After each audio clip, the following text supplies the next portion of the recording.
Let's swatch this Clairol in the shade Humble Honey from 1967. I find this bottle to be very interesting since it advertises its cremogenized, non-separating formula, which means it was formulated in the early days of suspension base. So we don't see some pigments staying suspended while others sink and form like a concrete on the bottom. This bottle hasn't stayed true to the promise that it will stay fresh to the last brushful, but I think we can give it some grace considering the fact that we're using it 58 years after it was manufactured. Since it's looking a little snotty in consistency, let's give this Humble Honey a confidence boost with a fresh dose of solvent, and then we'll pivot to building her up on the nail. This polish has me thinking a lot about the word humble and how we always hear the term stay humble and how humility is a positive trait as opposed to the opposite being arrogance. But there's also this dark side of humility where people really take this trait to a level of dulling their own shine or being too submissive to the point of almost self-abasement.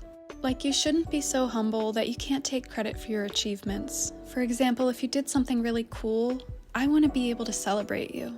Like, obviously, being boastful and one-upping people is considered poor taste, but there's really a balance to be struck where you can be down to earth but also confident in your worth as a person and able to stand up and own it. I feel that humility, akin to modesty, is a trait that's pushed more on women, while men are encouraged to be assertive in everything they do.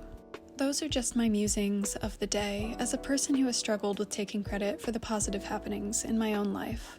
Maybe some of you can relate to those sentiments. The polish is almost perfect in consistency. We're just going to use the very last drops of this bottle of Seche Restore, and then it should be ready to swatch.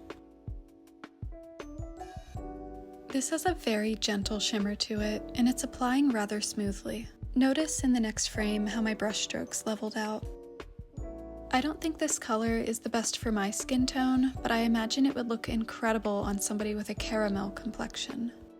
I know this is a deviation from my usual top coat, but I like it for when I'm not dealing with more textured polishes. The brush is certainly better than the Seche Vite top coat. Here it is as a full manicure. It has a lovely glow and performed nicely. It's just not for me color-wise, but on a more melanated person, it would be perfect for spring. But let me know your thoughts, and if you're interested in more content like this, follow along.